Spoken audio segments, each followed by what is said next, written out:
wanna be the best in the game, invest in my name, check no restraints, I'm obsessed with the pain. I ingest, I retain, assess and I change, possessed by the thought I'll be free one day from society's restraints. Money, clout and fame, mud, disease, a plague. We all love to hate, have to play the game, have to make a name. All our insecurities are on display. This is war with the enemy, think that it was meant to be. Living in a time where disease is on every screen. I won't let them fester me, I know most are festering. Negativity is a plague for the mentally weak.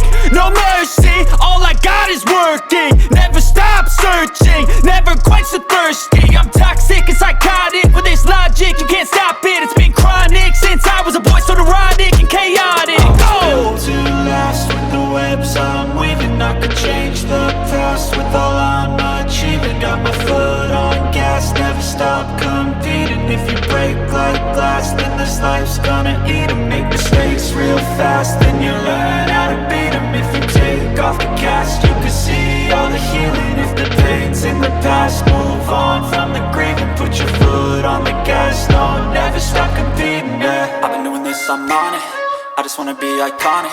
Sipping on a gin and tonic, got me going off when I'm on this topic, yeah. If I ever play, I want it, you know that I'm always honest.